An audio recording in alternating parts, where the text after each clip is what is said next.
దుఃఖం నా దుఃఖంగా భావిస్తున్నారు. మీ దుఃఖంలో పాలు పంచుకుంటున్నాను. నా బిడ్డ లాంటివి నా దుఃఖంలో నువ్వు పాలు పంచుకోకపోతే ఇంకెవరు పంచుకుంటారు నాయన? పద, నా గదిలోకి వెళ్దాం. వదిలేని మాస్టర్. నేను పాఠం చెప్పే స్థితిలో లేననుకుంటున్నావా? పర్వాలేదు నాయన.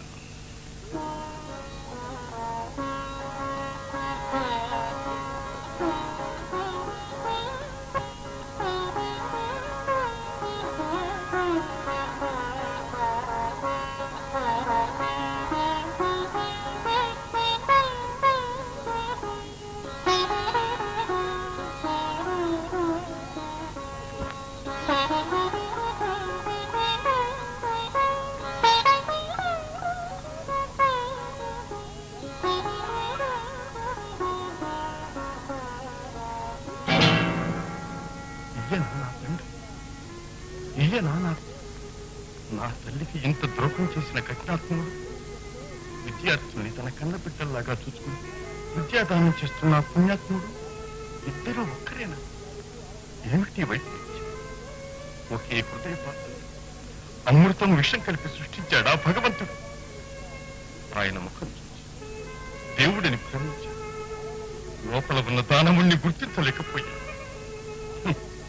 అందుకే దేవుడు ఆయన అలా శిక్షించాడు. కన్న బిడ్డను ఎత్తుకుపోయి ఆయన హృదయాన్ని ఛేదించాడు.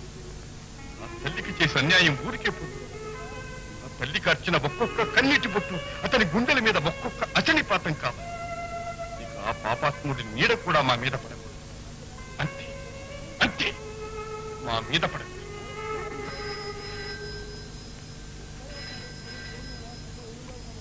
కృష్ణరావు గారు, చదువు ప్రిన్సిపాల్ గారా, నమస్కారం.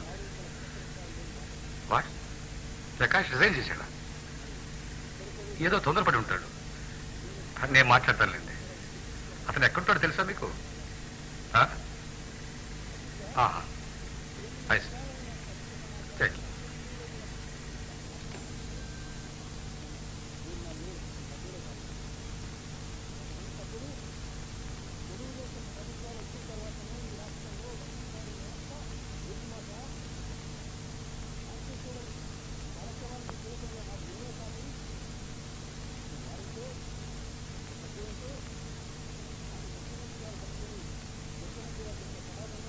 ప్రకాష్, ప్రకాష్,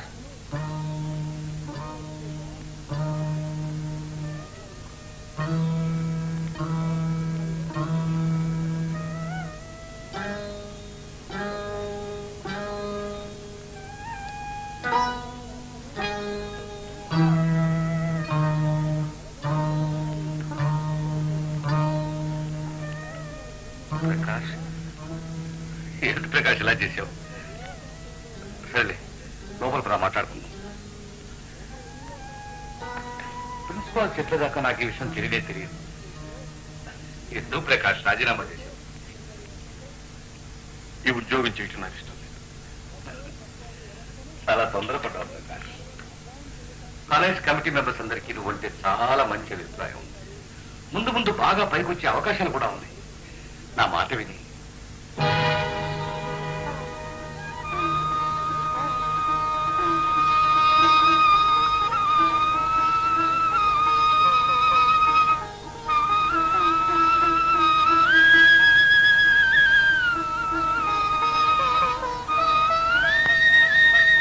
ప్రకాష్, ఈ ఫోటో ఎవరిది నాయనా? అది మీకు అనవసరం. కాదు ప్రకాష్, నాకు అవసరం. ఈ ఫోటో ఎవరిదో చెప్పు. చెప్పవలసిందే. చెప్పు ప్రకాష్, తొందరగా చెప్పు. ఈమె ఎవరు? నా తల్లి. ప్రకాష్, ఈమె నీ కన్న తల్లా? అవును ప్రకాష్, అయితే నువ్వు నా కుమారుడు అన్నమాట. నువ్వు నా బిడ్డవు ప్రకాష్.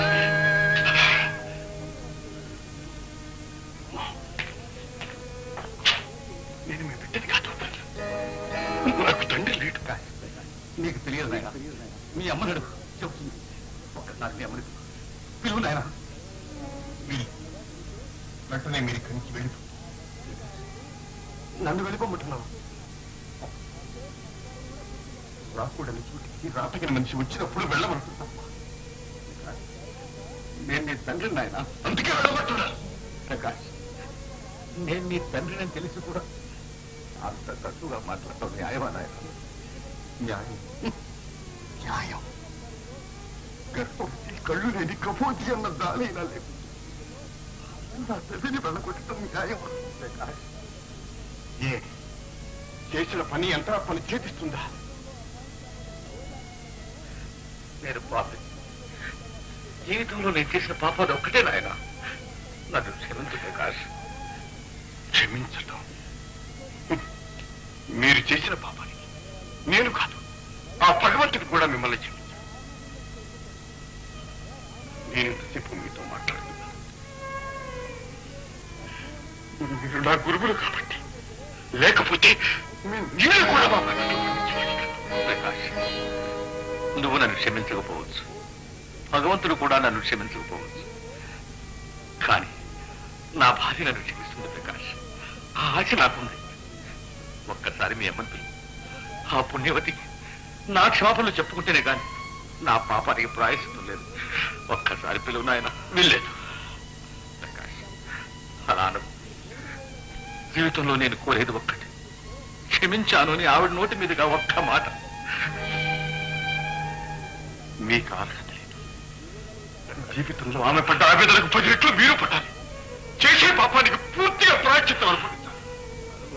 ప్రకాష్, ఇంకా అనుభవించడానికి సిద్ధంగా ఉన్నాను, కానీ ఒక్కసారి మీ అమ్మని చూపించు ప్రకాష్. చూసిపోతాను ప్రకాష్.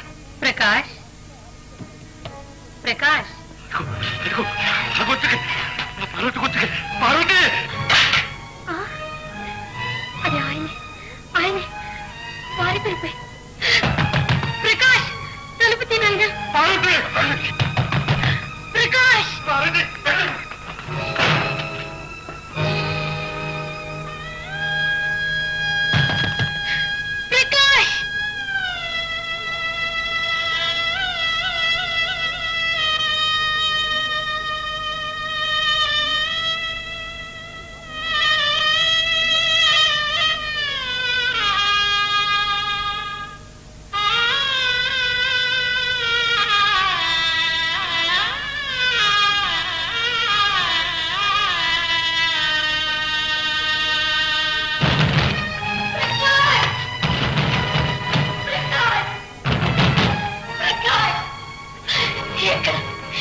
ఎక్కడ రాదు?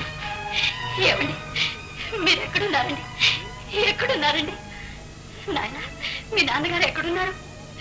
మీ నాన్నగారు రారు బాబు. వెళ్ళిపోయారు. వెళ్ళిపోయారా? వెళ్ళిపోయారా? నోరార పార్వతిని పిలిచి చూడకుండానే వెళ్ళిపోయారు. లేదు లేదు, ఆయన వెళ్ళలేదు.